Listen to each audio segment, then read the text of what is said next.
Hey everybody, this is Sam and Mike, the producers of Ask an Atheist, and we're here to tell you about a competition that we have been nominated for. Yeah, King 5, the local NBC affiliate, does this thing every year where they crown the best of Western Washington on a number of topics, and we've been nominated for one of the categories. Best Podcast of Western Washington. This is King 5's Evening Magazine Best of Western Washington for a whole bunch of categories, and we've been nominated for Best Podcast. If you're hearing this, you are listening to the podcast, and if you think we're the best podcast in Western Washington, by all means, please vote for us. Yeah, this is actually quite a big deal, that if you go to any restaurant, any retail store around the area that's won one of these, they always hang up that plaque prominently, and it gets them a lot of new business, a lot of positive attention, and if we win this, it'll be no exception. This would be equivalent of getting 5 atheist billboards up there. The number of mainstream attention we get, we get better calls, more emails, more listeners. We wish we had a URL we could send you directly to, but there isn't one. So if you go to askanatheist.tv,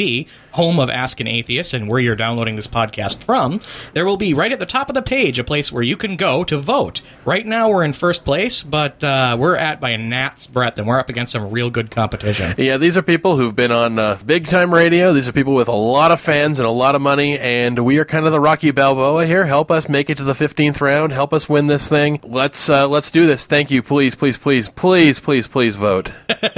I could throw in some more pleases, but yeah, if you could really help us out with that, that would be fantastic. It doesn't cost any money, and it doesn't take very much time. Go to askanatheist.tv, look for the link, and vote today.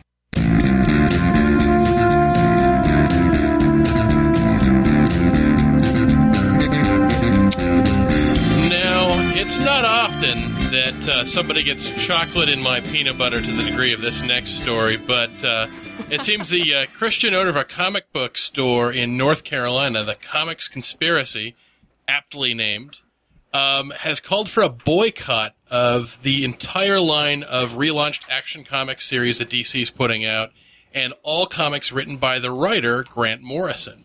Now you're wondering, what did he do? He's citing his just offended Christian sensibilities. It's like, what could have possibly happened in here? Did Grant Morrison say something? It's no. Well, apparently Superman, the main character of the Action Comics series, uttered some alleged blasphemy. Blasphemy? From the Man of Steel. So, that's the thing, is that I'm like, okay, I actually have Action Comics #1. I'm reading this title, and I don't remember any of this, because if I had remembered this, I would have remembered giggling at it. Absolutely. I'm giggling at it right now. So I just poured through this thing looking. It's like, where is this blasphemy? Where is this blasphemy? Evidently, it's on a page where Superman is getting shot in the back by a tank, and he utters pretty much a sound effect, an exclamation of surprise, maybe a little bit of pain. And I showed you guys this panel. What was it, blasphemy, or is this guy just talking out of his hind end here? I would describe it less as blasphemy and more as a grunt. Yeah, it really is. And if you're listening to Ask an Atheist, 253-584-1480. I am Mike Gillis, and joining me this week is Deanna Joy. Hello. And after a long absence, Yes. Libbie Mistretta. Actually, it's Libbie Grant now. Oh, sorry. There's That's actually okay. been a change. There's been a change in my life. A few changes, in fact.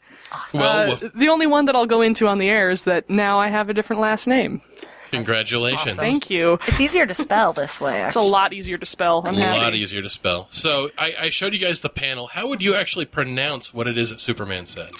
I would probably pronounce it like this. Grr. Yeah, about that. Good. Yeah, the way it's spelt out is GD. It's kind of small. And this guy's taking it as blasphemy. Gee damn, that sort of thing. And I don't really buy it. I mean, what I'm seeing out of this is the definition of Christian privilege. Yeah. We've talked about this. And he's basically going, I'm being persecuted because somebody isn't following my religion. And that's if this was real. Yeah. And I think what he's just doing is he's just so paranoid. And again, Christians, you're not persecuted, not in this country, not in a country where presidential candidates are actually fighting to out-Christian each other. Yeah. You're not being persecuted by Superman of all people either. Yeah. I would also just like to point out, if I were shot in the back by a tank, I'd say something a lot more creative than what he allegedly said that was blasphemous. And if you're going to blaspheme, just blaspheme. Don't put it in text speak, GD. Who says that? Nobody says that. Certainly not Superman. And it's what I find so funny is, this guy's free to sell in his store what he wants. He's free to use his store or his store's Facebook page as a soapbox for whatever kind of pompous fundamentalist tirades that he wants to throw out there. Hey, have at it. But I have the freedom to not shop at your store. Right. I have the freedom to make fun of him and say he's being dumb. So if you're somebody who's wondering, I want to see if Superman's blaspheming with my own eyes, go to our website, askanatheist.tv, and check it out for yourself. Yep, it's up there. So, let's go right into everybody's favorite news segment. Scripture says, what? So, yeah, this is where we look at the funny, the scary, and the just plain weird stuff in our holy books. And we're going to talk about something that's a little topical today, and we're going to go right into the magical, misogynistic world of Islam. Oh, boy. So this one comes from the Quran, chapter 4, verse 34, from the Sahih International Translation. It reads as such. Men are in charge of women by right of what Allah has given one over the other, and what they spend for maintenance from their wealth. So righteous women are devoutly obedient, guarding in the husband's absence what Allah would have them guard. But those wives from whom you fear arrogance, first advise them, then if they persist, forsake them in bed, and finally strike them. But if they obey you once more, seek no means against them. Indeed, Allah is ever exalted and grand. Indeed. Thoughts? Basically what they're saying is that men are in charge of women because they have the money, but the whole system is set up so that the women don't get money. Yeah. So it's like men are in charge of women because men are in charge of women? Yeah, there's a critical flaw there. Absolutely circular reasoning. I think it's, Also, I think it's kind of funny that women are just sort of assumed to be so pursuant of sex that you can punish them for being arrogant by denying them the attentions of their husband in the bedroom. It's kind of, I don't know. I like that it's essentially saying if your wife disagrees with you, or she's fighting with you, or she has any sort of issue with you, that you're going to deny her sex so you can pretend like it was your idea. Right. Pretty much the opposite of the Christian assumption that women don't want sex. They at least go toward the, more humanistic and realistic. Women do want sex, so it's a punishment to deny them. I have to give them props for that. That's actually a good thing. Yeah, that's true. That's true. But strike 3 on this goes right into the violence. Oh, yeah. Yeah. Anytime you get any sort of official document anywhere sanctioning the abuse of another person, I sign off there. Not going along with that one, sorry. Not right to hit people. Nope. It's funny, though, that it does have kind of an odd mercy rule in it. I mean, this is Islam's way of, I guess, being progressive? I Yeah, guess. yeah. From an Iron Age perspective, maybe? So Right to if them you first. beat your wife into submission and she finally does actually submit, don't keep hitting her. Yeah, stop hitting her. And you can sleep with her again, too, I guess. May I take this opportunity to point out, by the way, everybody's always, you atheists don't criticize Islam because you're afraid. Yeah, word up. Look We at just us criticized Islam. Criticizing Islam. Oh, yeah. That sound you heard was Deanna and me high-fiving. For some reason, we can't help doing that. We're like the bros of the atheist women world. Yeah, we are. Yeah, it's been a little scary. They've been braiding each other's hair and talking about boys the whole time. Yeah. And We're talking fist about other bumping. things, too. We probably won't go into that, just to spare you listeners. It's been like a Summer's Eve commercial. It really has. Yeah, it's, I mean, we're not kidding. It's bad.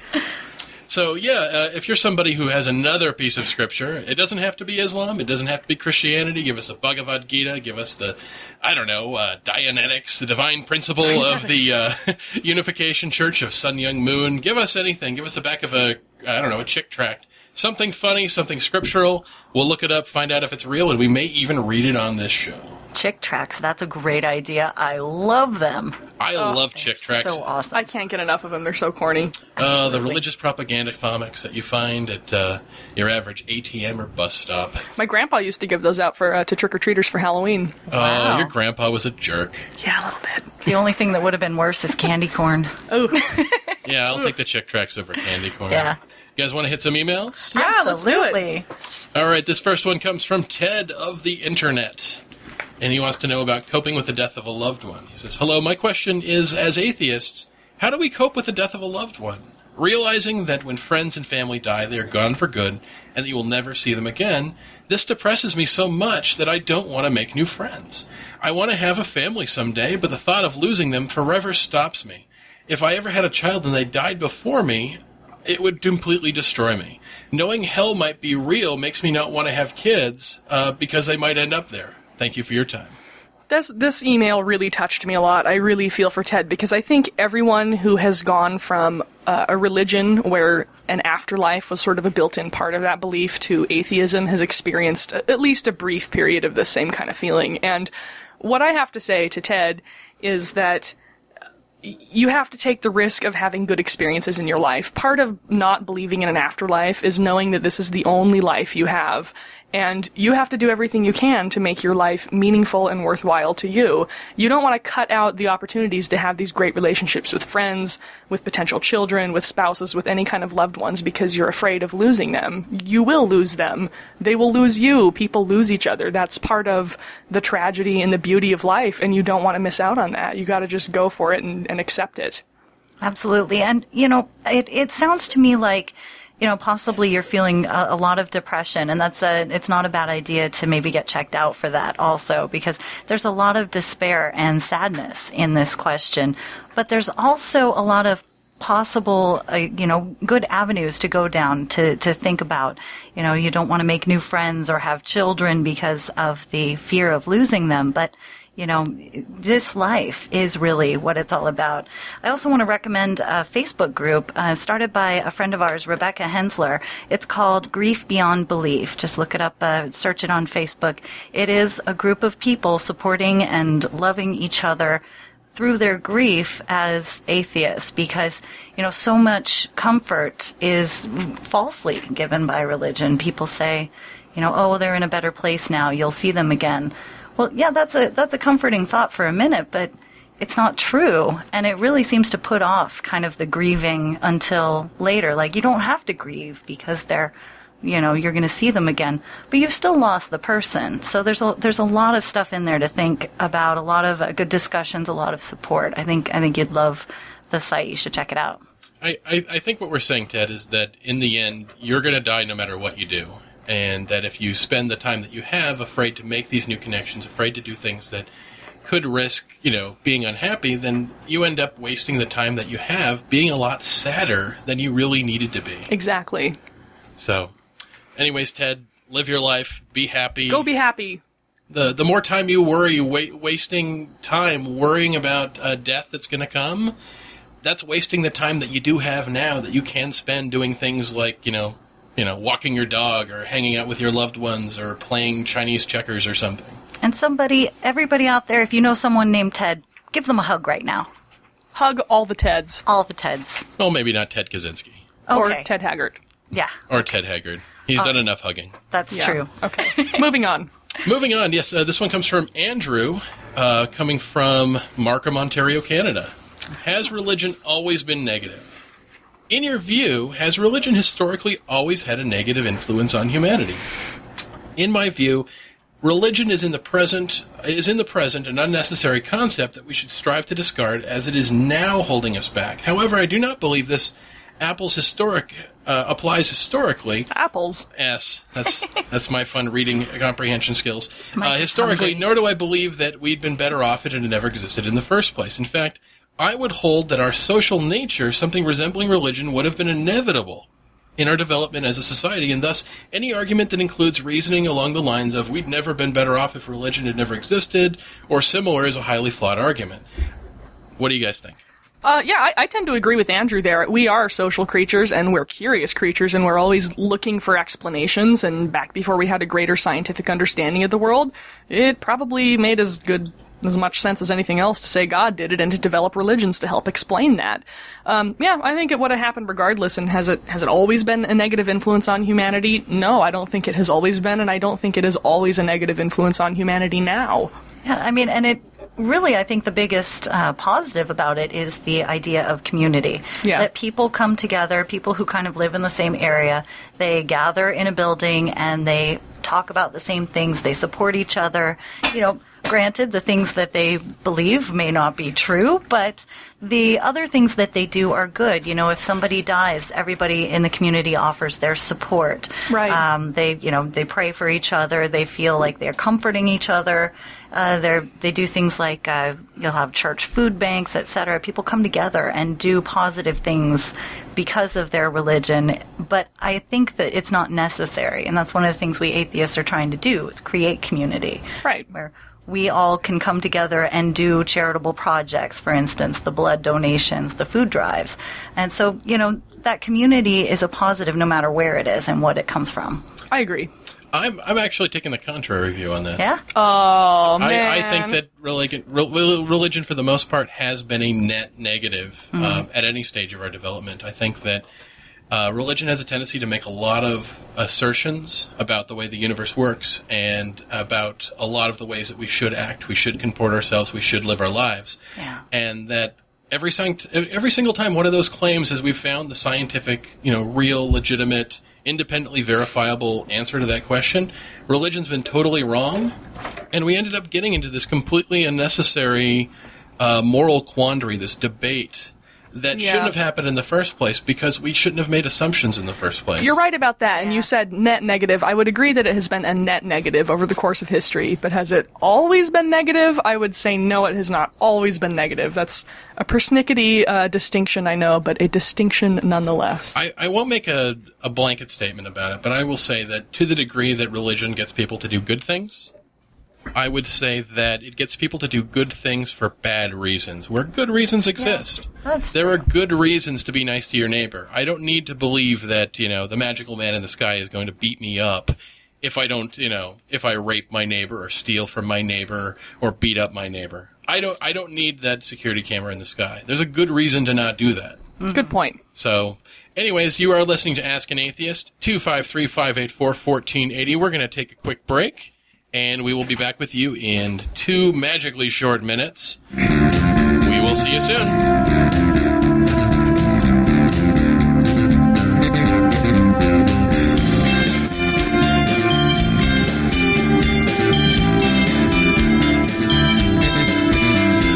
Secular humanism is a non-theistic view of the universe built on a foundation of reason, science, and democracy. Humanists support intellectual freedom and critical thinking, and we hold that human beings are autonomous centers of moral development. The Humanists of Washington is the oldest humanist organization in the state and offers a community of free thinkers who educate the public and celebrate life. For information on how you can be a part of the humanist activities in the Puget Sound area, become a member of the Humanists of Washington today. Visit humanistofwashington.org.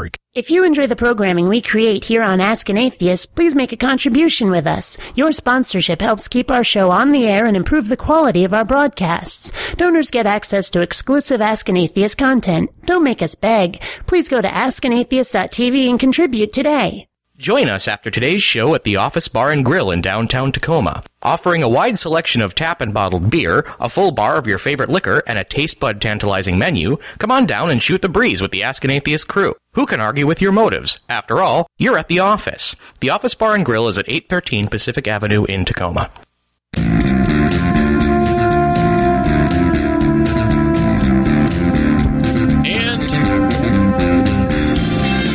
And we are back. You are listening to Ask an Atheist, 253-584-1480. And we are back. I am Mike Gillis. Joining me again this week, Libbie Grant. Good job. Deanna Joy. That's right. And we were talking a bit about the women hating earlier. Yeah, and Deanna, I have a question for you. Oh. Have you read any good books lately? Why, yes, I have, actually. Do you like that segue? I really love that segue. Now, you're welcome. One of those books is very topical, and I chose it partly because of its title. Ophelia Benson wrote, Does God Hate Women? And our topic today, does God hate women? Let's find out. The other great book that I read is Annie Laurie Gaylor's book, Woe to the Women, The Bible Tells Me So. And there's a really great quote in there from Elizabeth Cady Stanton The Bible teaches that women brought sin and death into the world, that she precipitated the fall of the race, that she was arraigned before the judgment seat of heaven, tried, condemned, and sentenced. Marriage for her was to be a condition of bondage, maternity a period of suffering and anguish, and in silence and subjection she was to play the role of dependent on man's bounty for all her material wants and for all the information she might desire. Here is the Bible position of women briefly summed up. Ouch. I know. Very concisely stated from Elizabeth Cady Stanton, and well put. And in researching my topics for this episode, I did a lot of reading back through the Bible, which I've read several times before, and I couldn't have said it better than that.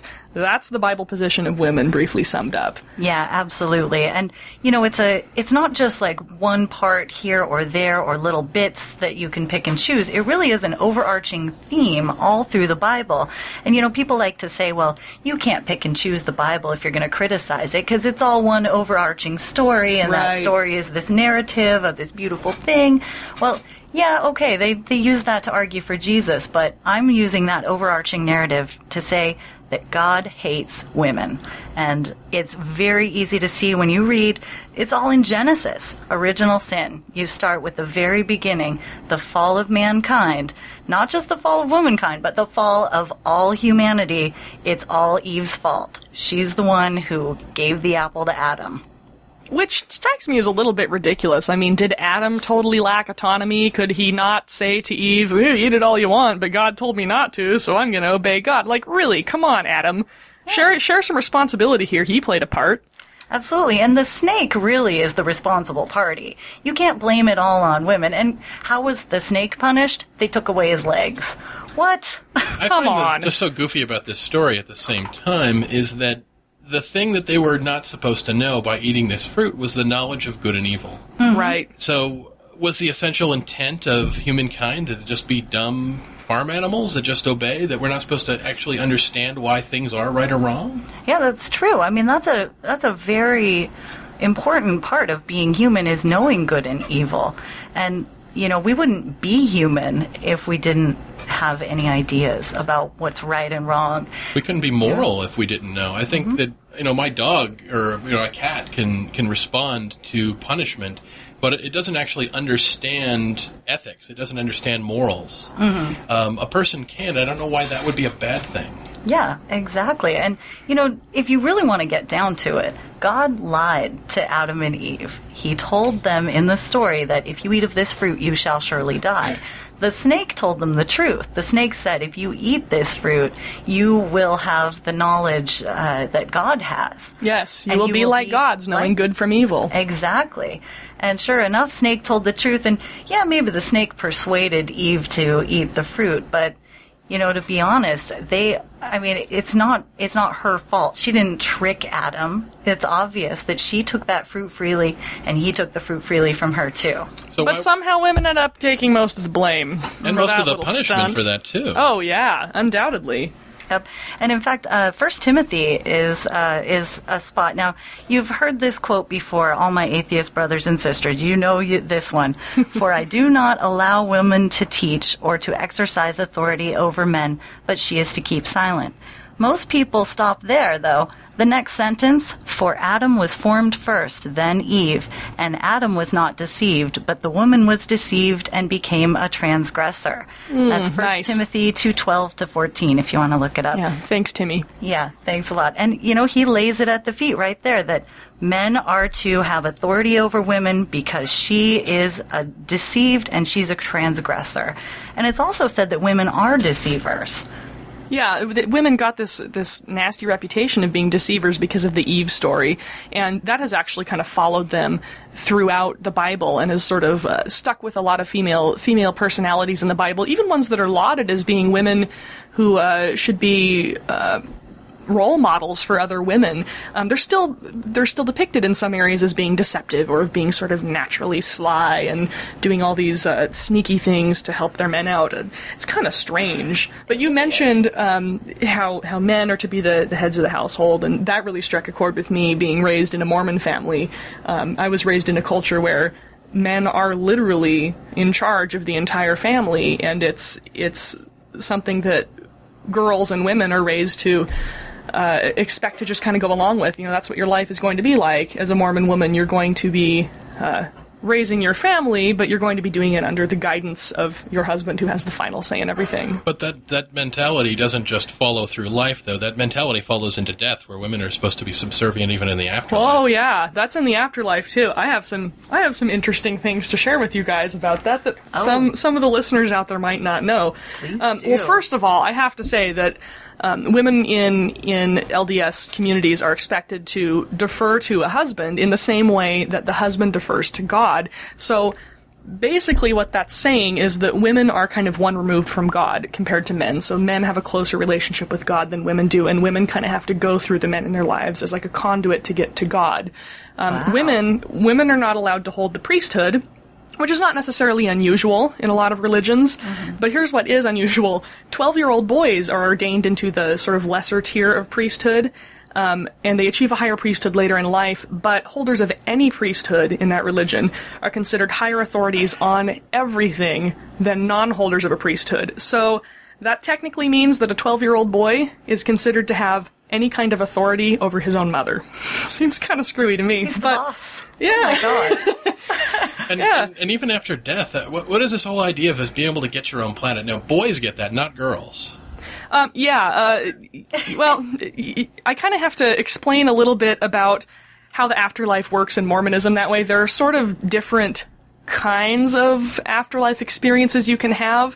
The coolest one that you can get to, like the mega awesome super heaven, you can only get to it if you've fulfilled certain requirements on Earth. One of those requirements is doing temple service. Now, when you do temple service, you're given a name, a secret name. It's like your little keyword to get into super mega awesome heaven. Is it Rumpelstiltskin? Shh, Mike. Don't give away the secrets. Men get to, when they are presented at the gates of Super Mega Awesome Heaven, men get to give their keyword directly to God or one of his helpers, who will then admit them into Super Mega Awesome Heaven. Women can only give their keyword to their husbands, who they had to have been married to on Earth in a very particular type of marriage ceremony, not just a civil ceremony. The husband is allowed to know the wife's super secret keyword name. The wife is not allowed to know the husband's super secret keyword name. So this is kind of saying that unless you are, as a woman, unless you are married in a very specific way, and unless you are subservient to your husband, you don't get into Awesome Heaven. So once you're in Awesome Heaven... Also, I have a question about that, just to interrupt myself. So, if God can know the super secret awesome name of men, couldn't he do the same service for women and be like, come on in, you use the keyword, welcome to Super Awesome Heaven, here's your party hat. But no, apparently only her husband can do this, which again sets up husbands in Mormonism as being akin to gods for their wives. I'm a little confused by why there needs to be a password at all. If God knows everything, then he already knows what the guest list is. I don't know. That's true. Good point, but these are the things that eventually drove me out of Mormonism. I think everybody just loves having a super awesome secret nickname. Probably. Anyway, if you are good enough to make it to Super Mega Awesome Heaven, and you do everything right and you give the correct password to get into your husband, if you're a man, you get to become a god yourself and rule over your own planet and create your own world, which I guess isn't any weirder than anything else in any other Christian religion when you think about it. That's true. But that's only if you're a man. If you're a woman, you get to have babies. Again? Lots and lots of babies. There's no escaping from that, even death. Even in death, all women are good for is cranking out babies. So just a womb with legs. Yeah, Mormons believe souls that inhabit our bodies on Earth come from actual spiritual parents. From in the case of Earth, you know, God, Yahweh, whatever you want to call him, who the God of the Bible, the Abrahamic God who rules over our planet. He has a bunch of spirit wives. They have babies. Those are spirits that come into human bodies on this Earth and live out their thingy and go off to Super Mega Awesome Heaven. And if they're good enough, they go do the same thing with their own families, except women can't rule their own planets. They just have to crank out babies. Oh, that's so sad, because I really don't want to have babies, and I wouldn't want to have babies in the afterlife either. Well, Deanna, might I suggest then that you not convert to Mormonism? Okay. There are all kinds of other interesting ways that Mormonism is set up to be very anti-female. I can go into them if you want me to. It's okay. Mike's giving me the go for it sign. One of the ways that really stuck out at me when I was a teenager and sort of going through all these discussions and learning stuff about about how to be a proper Mormon is that girls, both boys and girls are taught that sexual chastity is extremely important, and it's very important to refrain from, premarital sexual activity, and you wait until you're married to do all that stuff. Yeah, nothing too out of the ordinary. Most religions teach that. Mm-hmm. But with young women, they're actually taught that everything that happens to them sexually is their responsibility, that boys do not necessarily share any half of the blame. So if you go out and you fool around and you're both kissing and touching each other and stuff like that, it's the girl's fault for having been a temptress and for having done things like that. And there is actually a document, I wish I could remember the title of it and who wrote it. It's considered part of the Mormon doctrine because it came from, if I recall, either one of the prophets of the church, who's kind of like the Pope of Mormonism, or from one of the apostles, who's kind of like one of the cardinals of Mormonism, to compare it to Catholicism. I can't remember who.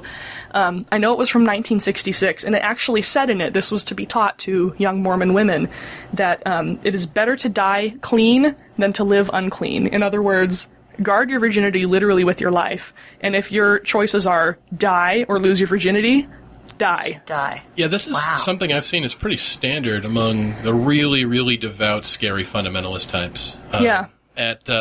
This idea that the woman is somehow this vile temptress, that the vagina is essentially the One Ring from Lord of the Rings, and that men are all basically Gollum, that we're all helpless junkies, and that we somehow don't have any culpability even if we commit violent sexual acts. And again, you are listening to Ask an Atheist, 253-584-1480, and we were talking about why God hates women so very, very much. And what is that something you guys have found in all of these, that women are just somehow supposed to carry the bag on all the blame for anything sexual? Yeah, I mean, it's very common, and, that's kind of the root of when Islam makes women cover themselves, either covering just their heads or wearing burqas and full body coverings, because, and this also applies to pants. A lot of Christian religions don't let women wear pants either, the very patriarchal ones, because, seeing where the legs meet, even just the silhouette in pants,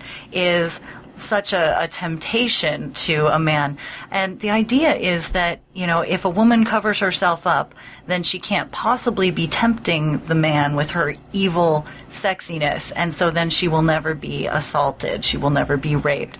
Now, we know, of course, that this is completely not true. So sadly not true. Yeah. And, the blame for rape has to go on the perpetrator, not on the victim. There was something like that happened in Egypt recently, that the military, who was basically the acting government at the time, was telling protesters that they were basically taking women aside and giving them these forced virginity tests.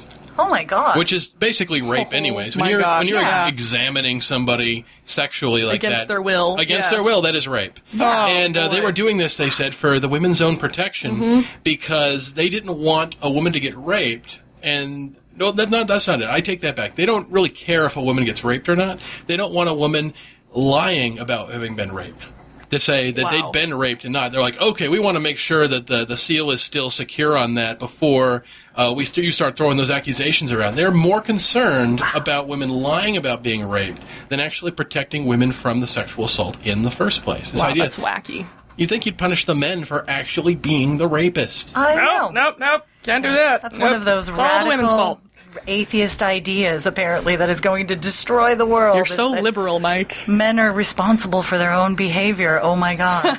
Just applying that to almost anything else, you see how immediately ludicrous it is. It's like, well, you shouldn't have nice stuff if you don't want me to rob you. Or even just the idea that it's like that somebody has a right to rob me because I give my money away all the time. Yeah, that yes, too. Yeah. That's right. You donated to charity last week? Well, obviously, I'm taking your wallet. You couldn't have really objected to having your wallet stolen. It's like, Bill Gates, you give money away to people all the time. Do you really care that guy took it at knife point? Yeah. I mean, obviously, Bill Gates, you should not have been walking around with this reputation of being so easy with your money. Bill Gates, stop wearing those short skirts. Anyway, so I knew as I was doing my research and gathering my sources on this topic and writing up my notes about what it was like to grow up in a Mormon culture, I knew that somebody was going to challenge us by saying, but there are lots of women in the Bible who are depicted as good and worthy and role models for other women and that we should try to be like them, and they were valued by God and by their community. So I was like, hey, yeah, that's true. That's a good point. I should look up some of these women in their Bible verses and find out what the Bible said about them. Unfortunately, I didn't really like what I found in most cases. So Abigail, one of those ladies in the Bible who is depicted as being extraordinarily virtuous, the story goes that Abigail knew that her evil husband Nabal was going to do some kind of bad deed to King David and his dudes who he was traveling with, and that she saved David, and as a reward for ratting out her husband and protecting David, God gave her to David as his wife, and now she had this great, awesome husband who treated her right, and everything was happy. Well, wait a minute there. I sense a contradiction here. Big one being, shouldn't she have viewed her husband as God? Well, because if God possibly tells you to do something horrible... I don't know. I don't think Abigail was a Mormon, but... But what I actually found in reading the story of Abigail directly from the source was that the virtue Abigail showed was by begging God to view her as the transgressor, not as her husband, and taking her husband's sins upon herself, and making herself responsible for Nabal's wrongdoings, and then in atonement, begging God to make her a maidservant to David and his men to wash their feet. So she absolves one man of his responsibilities and begs to be lowered in status of a foot washer to another man. Foot fetish, and that's maybe? That's virtue for you, according to the Bible. Another famous Bible gal who we all know and love is Jael, the famous woman who killed the king of the Canaanites by driving a tent peg through his head while he slept. A fabulous, gory tale from the Bible. That that's like something out of a George Romero movie. I know, awesome. But unfortunately, again, I read that, and I was kind of left with a bad taste in my mouth. Jael comes to the king seeking sanctuary from another enemy named Barak, who is an Israelite and is seeking to kill the king of the Canaanites as well. But he's also apparently after Jael. So the king of the Canaanites takes her into his tent and offers to protect her if she'll act like as his door guard and stand there and tell people that, no, the king's not inside, keep looking for him. So she agrees to do this, and in return for his help in protecting her, she kills him. So yeah, she waits till he falls asleep and she spikes him with a tent peg, and so she still kills the bad guy, which I guess is good for the Israelites, but she does it in kind of a jerk move way, kind of cementing the biblical reputation of women as being deceivers. So that's not very fun. Yeah, there's not a lot of jawbone of an ass sort of stuff there. There's just, I'm going to stab you while you're sleeping. I mean, Nobody ever treats that as if that's an honorable way of defeating a foe. Actually, we're going to go right to a phone call. By the way, you are listening to Ask an Atheist, 253-584-1480. We've got Scott on line 1. He wants to talk a bit about apostasy. Scott, welcome to Ask an Atheist. Scott, are you there? Uh-oh, did we lose Scott? Scott? Hey, Scott, we got you, there Scott. you Sorry, are. Technical difficulties. What have you got for us today, Scott? I'm just curious, what does Mormonism teach, officially or otherwise, regarding the penalty for apostasy? I'm curious about that for all religions, but since we're on the subject of Mormonism, let's give it a go-around. Scott, to be honest with you, off the top of my head, I can't recall there being a penalty for apostasy in Mormonism, but apostates, and of course, apostasy in Mormonism is defined as one who leaves Mormonism, not just one who leaves Christianity. Apostates are like the worst, basically. They do get ostracized, I believe. Yeah, to be ostracized, you're not considered to be a part of the family anymore. I have to say, my family's been really cool. They all know I'm an atheist, and everyone's really cool and loving toward me, so I don't know if it's if that is carried out as strictly as it is in some other religions, such as Jehovah's Witnesses, where they're to be kind of like treated as if they're dead and no longer a part of the family. It's apostates are not nice people, and that's kind of as far as it effectively goes in modern Mormonism. But you don't get your own planet. That's punishment. Yeah, I don't get to have babies for my own planet, so... I'm going to miss out on my own planet, man. Aww. Yeah, I wouldn't get one anyway, because I got the wrong plumbing. Wait, doesn't Scientology give you a planet, though? Maybe we could all convert to Scientology. Oh, boy. Asteroid. I don't have enough money to do that. I know that with Scientology, you do have the chance of becoming a ghost and helping making somebody depressed. Oh, that's kind of cool. You get your body Thetan afterlife. Again, you are listening to Ask an Atheist. We're going to come back in 2 minutes and take a quick break. See you in 2.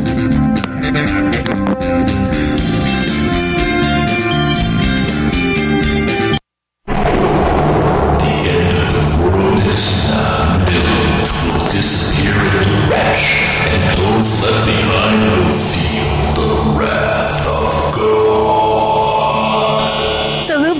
help those people feeling the wrath than an atheist. We don't believe in God, so we're pretty sure we won't get raptured out of here. You can help by donating to Rapture Relief. We'll use the money to help those afflicted during Armageddon. And if for some reason this all turns out to be just another failed prophecy, your money won't be wasted. We'll give it to Camp Quest, which teaches children critical thinking and science so they won't be duped by religious fables in the first place. Learn more at rapture-relief.org. A satirical benefit for Camp Quest, brought to you by Seattle Atheists.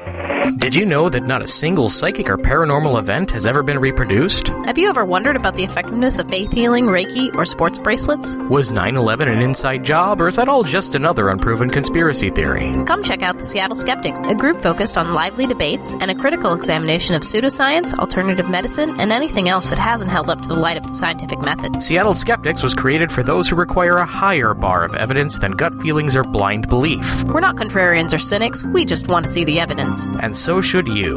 Check us out at seattleskeptics.org. That's seattleskeptics.org. Tacoma Telematics wants to help you connect with your clients. We can give you a top-notch web presence. Tacoma Telematics can take your website to the next level and make it an essential part of your business marketing, but that's not all. Want VoIP? We've got it, bringing large corporation phone systems capability at mom-and-pop prices. We build intuitive interfaces to help you manage your resources quickly and efficiently. Take advantage of our holistic approach to make your business communications succeed effortlessly. At Tacoma Telematics, we're committed to personal and professional integrity, open communication, and long-term relationships. See us at TacomaTelematics.com. You can advertise on Ask an Atheist on the radio, on our website, and in our podcast. People just like you who have the same interests are listening right now, just like you are, and thousands will download this podcast and listen to it later. If you have a product, service, or idea to sell, people here in the Pacific Northwest and people around the world, thousands will hear your message. Let us help you sell your product, service, or idea. Contact us at advertising@askanatheist.tv. That's advertising@askanatheist.tv.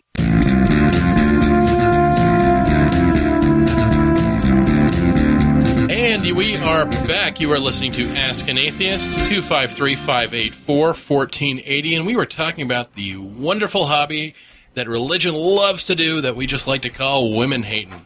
Yep. And tell us a bit more about that. Well, we are making the case today that God hates women, and there are many, many ways, many forms that this takes.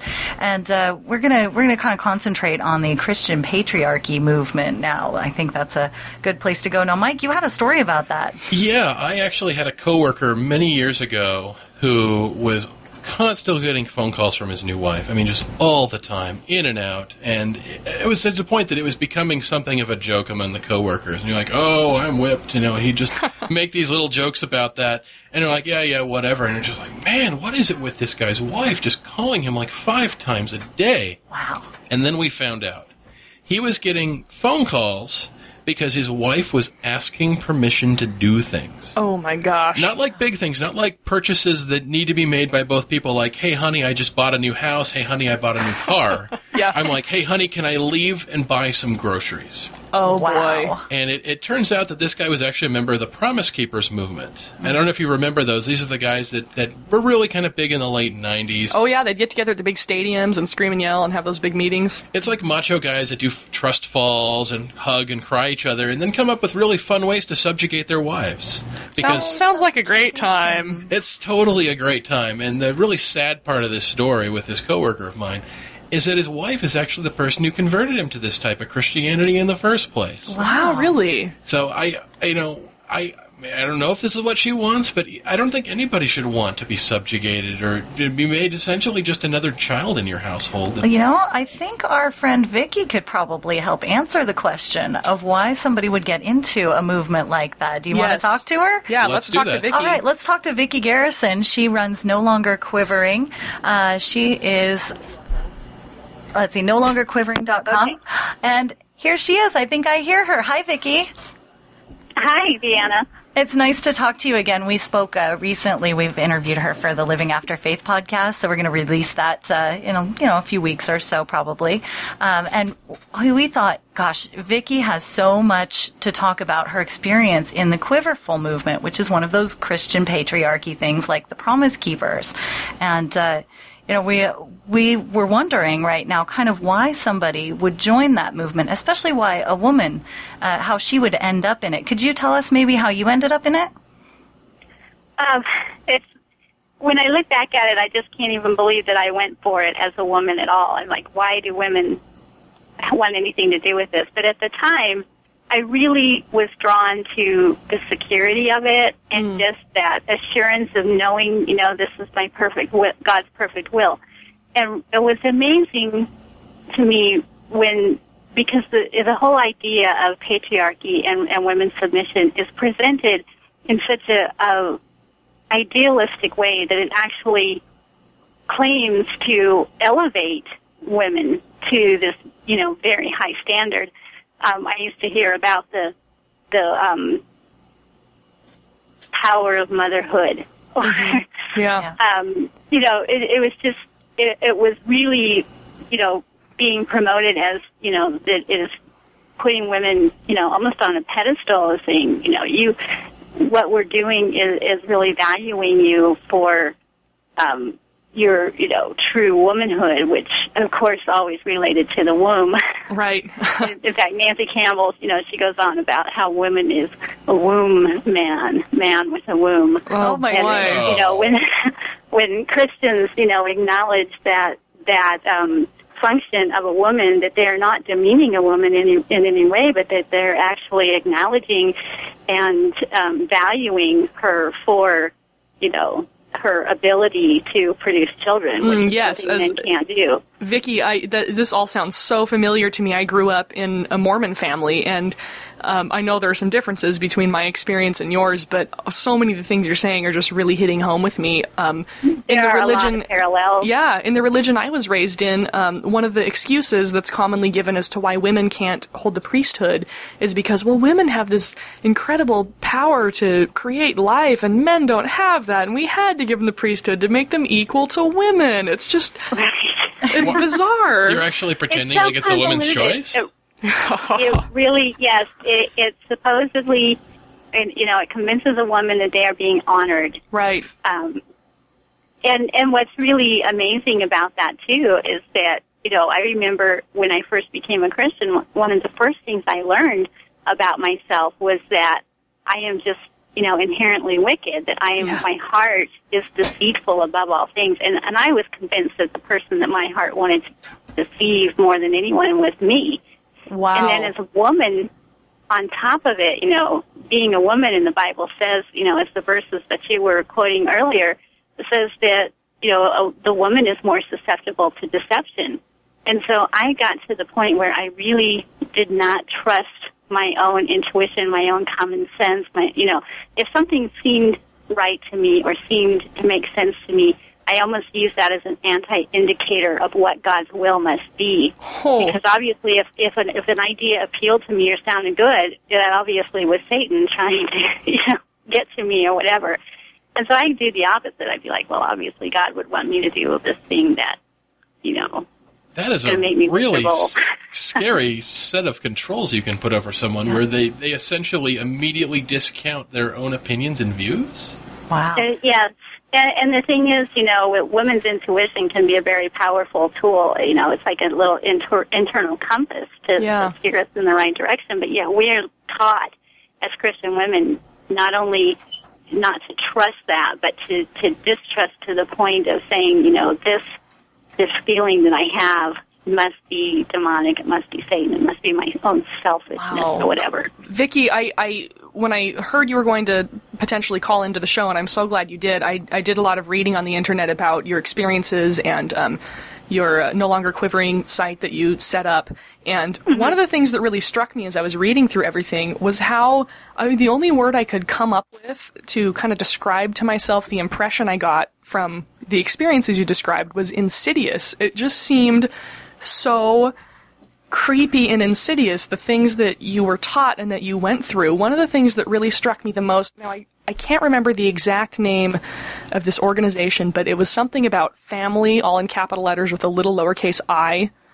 Yes, the family leader. They're the ones who drew up that document on marriage, and supposedly they're they're promoting a biblical marriage, but in the title, and all throughout their website, the first thing that I spotted when I looked at that website, and this is the document that Michelle Bachmann signed onto, and Rick Perry saying, that they support these family values. But I looked at that website, and the first thing I spotted was that family leader is all in capital letters except for the I in family.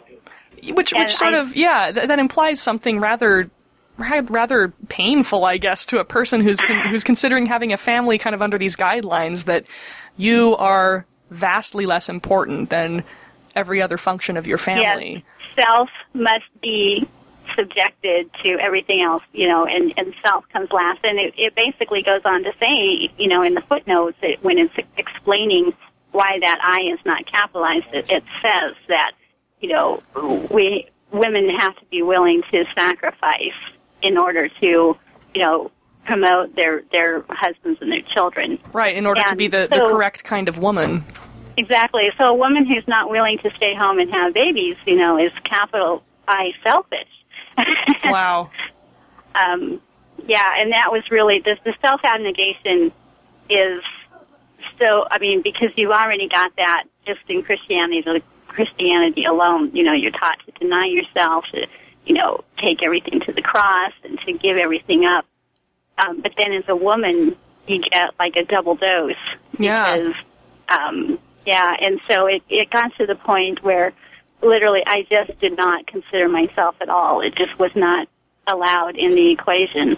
It seems to me the thing that really strikes me hearing this of Vicky is that on one hand you're being told that you're this honored thing, and then you're this giver of life, and on the other hand you're being told that essentially you're kind of useless, deceptive trash, and that just sounds like the very foundation of abuse. I can't see any honor in that. Yeah, good point, crazy Mike. making, it does. It makes you crazy. It gets you to the point where your brain just kind of goes on overload and flips off because you can't process it all. Yeah, I can't imagine any other way to deal with that than to just sort of shut everything down and get through every day. Exactly, and that's that was my life for like 16 years. Wow. To the point that even after with my 7th pregnancy, I actually had a partial uterine rupture. I just about died. The baby nearly died. And through all that, it was a very traumatic, very difficult, physically, emotionally, in every way. It was horrible. And yet, I got pregnant twice again after that. Both times I had an early miscarriage, but it was just, an example of how my mind was so, there was like there's no self-preservation factor left in me, because even though I knew potentially it could kill me to get pregnant again, and yet I was like, not my will be done, but thy will be done. Though he slay me, yet will I trust him. Wow, Vicky. And that's justification for not using birth control, right? That if God doesn't intend for you to have any more children, then he will not let you get pregnant, right? Exactly. And if he does let you get pregnant and you end up dying, then that's his will too. To leave your children without a parent? That's a pretty crappy will. You just trust your family to him. Wow. And he's going to take care of it all. It sort of sounds like a woman is being used as sort of a farm animal, because, the idea that you're here to perform this one specific task. Oh, you're wonderful. We put you on, the 4-H gave you a ribbon and all that. You're so great. But in the end, you don't get a choice to be this thing. And in the end, you have to do what you're told. And you're just you're an object that performs a task. That's what really strikes me, is that so many women, are born as girls into cultures, into communities that don't give them a choice. They're not ever taught that they could have some other future other than having a whole bunch of children if they want that. And unfortunately, fortunately, other girls are born into the opposite. But there's so many people who are just raised in these families where they believe in this patriarchy line that women, the girls are trash. The girls don't have any value unless they're virgins on the day of their wedding, and then their only value is to their families. Exactly. And, as bad as it is that a woman would, consciously go into the quiverful ideal like I did and make the choice not to have a choice, it's so much worse for the children born into those situations, because they don't even get to choose not to. They just have no choices. And every choice that they do, seemingly have is a bounded choice. Truly, It's like they just really don't have all the information and the options available to make a good decision. So they'll tell you, yes, this is what I want. But yet they don't really understand. Yeah, they don't understand, the implications of that choice. Exactly. Wow. Vicki, I'm so fascinated by your story. Can you, what was your history with religion before you were involved in the patriarchy movement and in the Quiverful movement? Well, I was raised in a very unstable, chaotic sort of home. I, was raised essentially, I raised myself. But, wow. My mother had a lot of different boyfriends through the house, and they were just, all drug users or alcoholics, gamblers. They just had all kinds of problems. And so I just kind of, I became the moralist in my family. And I really was looking for stability. I was looking for rules and just a hard and fast, this is wrong. I wanted to be able to say this is wrong. And so, I was drawn to the Bible. I was drawn to, something that could really stand up and give me a way of, having that absolute definition for, what was happening to me. I wanted to be able to say, no, I don't like this, or there's a reason why. And so, of course, I didn't have any sort of Christian background, but I did, when I was a teenager, I moved out on my own just to get away from all of the craziness, and I started, a whole deal of craziness of my own. So Vicki, thanks again for calling in. We are running out of time really quick. Yeah, thank you Vicki so much. Garrison, if people want to hear more about your website, the stuff that you do, where would they go to look for you? NoLongerQuivering.com. All right. Thank you for joining us, Vicki. Thanks, Vicki. Yep. Oh, we just accidentally cut Vicki off. We cut off her sorry last about words, that, Vicki. Vicki. We feel crummy about that. We're having some weird technical glitches today. Yeah, today is a fun science day. Yeah. We're going to be going to the office after our show. If you want to join us, it's at 813 Pacific Avenue in downtown Tacoma.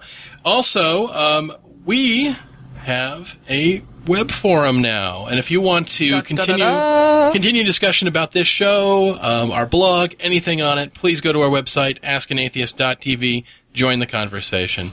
Again, also, I know that we have actually been loath in mentioning this as well. We are nominated in the King 5 Best of Western Washington contest. I can't believe you didn't mention that. That's super mega important. Almost as important as super mega awesome heaven. Almost. Actually, you don't need a super mega awesome password to vote in this. It may sound super local, but everyone is eligible to vote. Please come check us out. Go to our website. There's a link at the top. Please vote for us. It takes 3 seconds, and the input on this thing is worth like 5 billboards.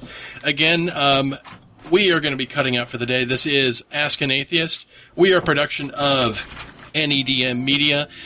We are online at askanatheist.tv. Our call screener today is Jerry Schiffelbein, and our production assistant is Rebecca Friedman. I'm Mike Gillis, and joining me in the office this week, Chris Coleman did our music. Joining us in the host seat today, Deanna Joy Lyons and Libbie Grant. We are going to be at the office, or check us online at askanatheist.tv. Science.